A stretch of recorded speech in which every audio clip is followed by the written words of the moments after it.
সোমবার রাত পেরিয়ে মঙ্গলবার সকাল সারা দিন ধরে মুখ্য নির্বাচনী আধিকারিকের অফিসের বাইরে ধর্ণা বিএলও অধিকার রক্ষা কমিটির 7 সদস্যের, যাদের মধ্যে 4 বিএলও রয়েছেন।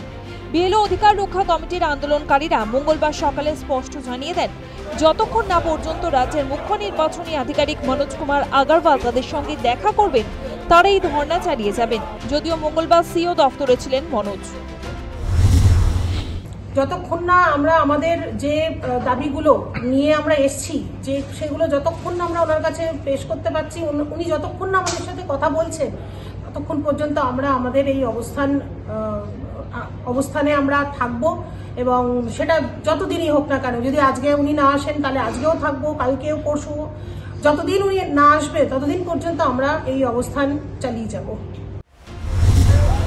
সিও অফিসার বাইরে ধর্ণা দেওয়া নিয়ে পুলিশের একাংশকে নিশানা করলেন শুভেন্দু অধিকারী। আমাদের কথা তো ছেড়ে দেন, বেশ কয়েকবার আমরা মার খেয়েছি, অভয়ার মা মার খেয়েছে বিচার চাইতে গিয়ে। চাকরি প্রার্থীদের উপরে যে ধরনের বর্বর হামলা করেন আপনারা, মেট্রো স্টেশনের ভিতরে ঢুকে গিয়ে, শিয়ালদা রেল স্টেশনের ভিতরে ঢুকে গিয়ে, হাজরা মোড়ে কালীঘাটের দিকে কারো যাওয়ার উপায় নেই, গাড়ি থেকে নামার আগে ঠেলে ঠুলে ভিতরে তুলে দেন। আর আজকে ইলেকশন কমিশনের অফিসের ভিতরে 7টা লোককে বসিয়ে রেখেছেন যারা বিএলও নয়, আপনার পার্টির ক্যাডার। ইলেকশন কমিশনকে সাহায্য করছেন না, এরপরেও বলছেন কেন নয়, আরো উদাহরণ দিতে হবে। নির্বাচন কমিশনের দপ্তরের সামনে বিএলও অধিকার রক্ষা কমিটি ধর্ণা মঞ্চ তৈরি করেছে। মুখ্য নির্বাচন কমিশনার জ্ঞানেশ কুমারের পদত্যাগের দাবি নিয়ে নির্বাচন কমিশনের বাইরে ধর্ণা মঞ্চে স্লোগান বিএলও অধিকার রক্ষা কমিটির। ধর্ণা মঞ্চে বসিয়ে এনুমারেশন ফর্ম আপলোড করার বাকি কাজ করছেন বিএলওরা। সার্ভার ডাউন থাকায় কাজ করতে সমস্যা হচ্ছে বলে অভিযোগ বিএলওদের। তাদের দাবি পূরণ না হওয়া পর্যন্ত ধর্ণা থেকে না সরার হুঁশিয়ারি।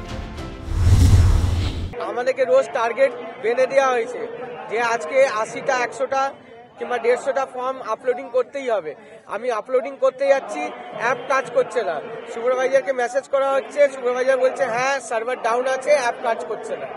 আমরা দায়িত্ব পালন করতে চাই, কিন্তু সেটা একটা সুষ্ঠু পদ্ধতি থাকা উচিত, একটা পরিকাঠামো থাকা উচিত, একটা পরিকল্পনা থাকা উচিত। এইভাবে হঠকারী সিদ্ধান্ত যদি নেওয়া হয় তাহলে সেটার বিরুদ্ধে আমরা অবশ্যই প্রতিবাদ করব। আমাদের দাবি যেটা প্রথম থেকে বলা হয়েছিল 3 ডিসেম্বর ডিস্ট্রিবিউশন, 4 ডিসেম্বর কালেকশন, এইটা যেন করা হয়, এটার দাবিতে আমরা রয়েছি। আর আমাদের প্রতি এই যে অমানবিক প্রেসার, এটা যেন আগামী দিনে একটু ভেবে দেখা হয়। আমরা তো স্কুল টিচার। বিএলও অধিকার রক্ষা কমিটির পাশে থাকার বার্তা দিতে এসেছে সংগ্রামী যৌথ মঞ্চ। নির্বাচন কমিশনের অফিসের বাইরে পুলিশের নিরাপত্তা রয়েছে, করা হয়েছে ব্যারিকেড। ব্যারিকেডের বাইরে থেকে সংগ্রামী যৌথ মঞ্চের সদস্যদের কথা। আমরা এটা দাবি করতে বিএলওদের সবাই ভয় দেখাচ্ছে, কিন্তু এই কাজটা শুধু বিএলও না, সুপারভাইজার, এআরও এবং যারা এসডিও বা এডিএম বা বিডিও বা ডিএম সকলেই যুক্ত। তাহলে শুধুমাত্র বিএলওদের ফাঁসির কাটে ঝোলাবার ব্যবস্থা হচ্ছে কেন? কমিশনের দপ্তরের বাইরে বিএলও অধিকার রক্ষা কমিটির ধর্নায় সোমবার মধ্যরাতে উত্তেজনা ছড়ায়। ঘটনাস্থলে যায় বিজেপি নেতা সজল ঘোষের নেতৃত্বাধীন বিজেপির প্রতিনিধি দল। সিও বেরিয়ে যাওয়ার পর স্লোগান পাল্টা স্লোগান চলে তৃণমূলপন্থী বিএলও ও বিজেপির মধ্যে। লালবাজার থেকে আসে অতিরিক্ত পুলিশ বাহিনী। ডিসি সেন্ট্রালের নেতৃত্বে পরিস্থিতি নিয়ন্ত্রণে আসে। গ্রন্থাগার মন্ত্রী সিদ্দিকুল্লাহ চৌধুরী মুখ্য নির্বাচনী আধিকারিকের দফতরেও আসেন। News time.